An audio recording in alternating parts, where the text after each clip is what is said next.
بسم اللہ الرحمن الرحیم۔ السلام علیکم ورحمۃ اللہ وبرکاتہ۔ میں ہوں محمد عماد۔ ناظرین، جیسے ہی عید قربان قریب آتی ہے تو مسلمانوں کا جوش اور جذبہ اپنے عروج پر ہوتا ہے۔ کہیں پہ قربانی کی تیاری ہو رہی ہے اور کہیں پہ جانوروں کی منڈیاں لگ رہی ہوتی ہے اور کہیں پر جانوروں کو سجایا جاتا ہے، کہیں پر جانوروں کو گلیوں کے اندر گھمایا جاتا ہے۔ تو یہ مسلمانوں کے لیے ایک بڑے خوشی کا تہوار ہے جس میں وہ سنت ابراہیمی کو زندہ کرتے ہیں۔ لیکن اس موقع پر چند ملحد، لادین اور کم فہم لوگ یہ اعتراض اٹھاتے ہیں کہ ایک دن میں اتنے سارے جانور ذبح کرنے سے معیشت پر برا اثر پڑتا ہے۔ دوسرا اعتراض ان کا یہ ہے کہ اگر یہی پیسہ جو قربانی پر خرچ کیا جاتا ہے اگر غریبوں، مسکینوں، بیواؤں اور فلاحی کاموں پر خرچ کیا جائے تو اس سے معاشرے کے اندر ایک بڑی مثبت تبدیلی آ سکتی ہے۔ اور تیسرا اعتراض وہ یہ کرتے ہیں کہ یہ جانوروں کے ساتھ ظلم ہے کہ ان کو ذبح کیا جائے۔ تو آئیے دیکھتے ہیں کہ ان سوالوں کے اندر کتنا وزن ہے۔ سب سے پہلے جو سوال اٹھاتے ہیں کہ اسے قربانی کرنے سے معیشت پر برا اثر پڑتا ہے۔ ناظرین، میرے سامنے چند اعداد و شمار ہے جو آپ حضرات کے سامنے ذکر کرتا ہوں۔ 2018 کے اعداد و شمار جو پاکستان بزنس فورم نے جاری کیے، اس کے مطابق صرف پاکستانیوں نے عید الاضحیٰ کے تہوار پر قربانی پر 355 ارب روپے خرچ کیے، جن میں سے 298 ارب روپے قربانی کے جانور خریدنے پر، 26 ارب روپے قصائیوں نے کمائے اور 10 ارب روپے کا کھالوں کا کاروبار ہوا۔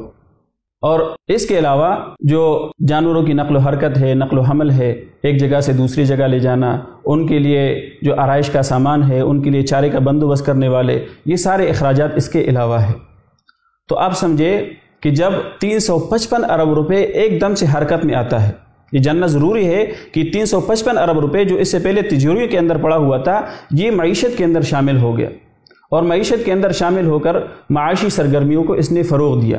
اب ہر جگہ پر کاروباری سرگرمیاں جاری ہے۔ پاکستان بزنس فورم کے مطابق صرف عید قربان کے موقع پر ملک کی معیشت کے اندر 0.5% بڑھوتری ہوتی ہے۔ تو آپ سمجھے کہ وہ پیسہ جو لوگوں کی تجوری میں پڑا ہوا تھا وہ ایک دم سے نکل کر مارکیٹ میں آ گیا۔ تو اب اس سے معیشت کو فروغ ملتا ہے یا اس سے معیشت خراب ہوتی ہے یا اس سے معیشت کو نقصان ہوتا ہے، یہ بندہ خود سمجھے۔ دوسرا جو اعتراض ہے ان کا یہ ہے کہ قربانی کے اوپر جو رقم صرف ہوتی ہے، اتنی بڑی رقم ہے 355 ارب روپے، اگر اس کو رفاہی کاموں پر خرچ کیا جائے، غریبوں کو دے دیا جائے یا اسے ہسپتال بنوائے جائے، مسافر خانے بنوائے جائے تو اسے عوام کا بہت بھلا ہو جائے، غریبوں کا بھلا ہو جائے۔ تو اس کا جواب یہ ہے کہ قربانی کے اندر تو بھلا ہی غریبوں کا ہو رہا ہے۔ قربانی کے جانور پالتا کون ہے؟ ان کے لیے چارے کا بندوبست کون کرتا ہے؟ ان کے لیے نقل و حمل کا انتظام کون کرتا ہے؟ ان کے لیے منڈی کے اندر خرید و فروخت کا انتظام کون کرتا ہے؟ اس کو ذبح کون کرتا ہے؟ اس کی کھالیں کون جمع کرتا ہے؟ یہ سب کچھ جو بھی ہو رہا ہے یہ غریبوں کے لیے ہو رہا ہے۔ اور سب سے بڑی بات کہ جن غریب اور مسکین لوگوں کے گھر کے اندر پورا سال گوشت نہیں پکتا، عید الاضحیٰ کے موقع پر ان کے گھروں میں بھی گوشت پہنچ جاتا ہے۔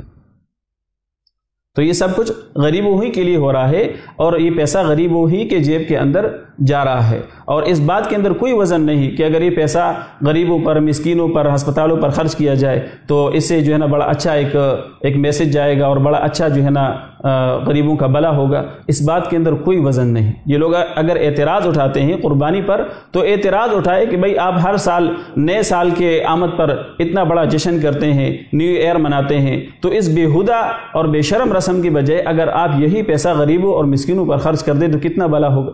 آپ کی جیب کے اندر 1 لاکھ 1.5 لاکھ کا موبائل پڑا ہے، اگر آپ 4-5 ہزار والا موبائل رکھے اور یہی رقم غریبوں اور مسکینوں کو دے دیں تو ان کا کتنا بھلا ہوگا۔ لیکن یہ لوگ اس طرف نہیں جاتے۔ ان کا جو ہدف ہے وہ اسلامی شاعر ہے۔ کبھی حج کے اوپر اعتراض اٹھاتے ہیں کہ حج کے لیے جاتے وقت جو 5-6 لاکھ روپے خرچ کرتے ہیں وہ غریبوں کو دے دیا جائے، اور کبھی جو ہے نا وہ قربانی کے اوپر اعتراض کرتے ہیں۔ تو یہ ضروری نہیں کہ لوگ قربانی نہیں کریں گے تو وہی پیسہ اٹھا کر غریبوں کو دیں گے۔ اب 2 سال ہو گئے، اس سال بھی اور اس سے پچھلے سال بھی، کہ حج کے اوپر موجودہ حالات کی وجہ سے پابندی ہے، تو کیا سارے حاجیوں نے اپنا پیسہ نکال کر غریبوں کو دے دیا؟ ایسی بات بالکل نہیں ہے۔ تو ایک چیز کو دوسرے کے ساتھ جوڑنا درست نہیں ہے۔ قربانی اللہ رب العزت کا حق ہے، اس کو ہم اللہ رب العزت کی رضا کے لیے کرتے ہیں۔ ہاں، یہ خون بہانا اللہ رب العزت کی رضا کے لیے ہے اور بندے کا اپنے رب کے ساتھ تعلق کو مضبوط کرنے کا ایک نہایت اہم ذریعہ ہے۔ اور اللہ رب العزت نے قربانی کرنے پر بندے کے لیے بہت بڑا اجر رکھا ہے۔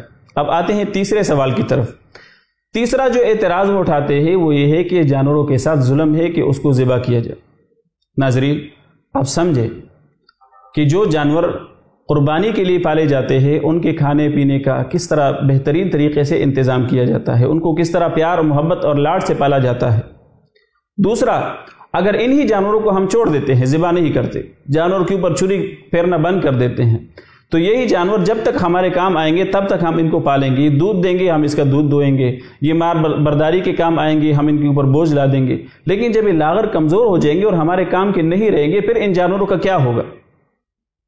اس کو روڈوں پر آوارہ چھوڑ دیں گے، یہ گاڑیوں کے نیچے آئیں گے، یہ اپنی ہڈیاں توڑوائیں گے اور بڑھاپے کے اندر سسک کر مریں گے۔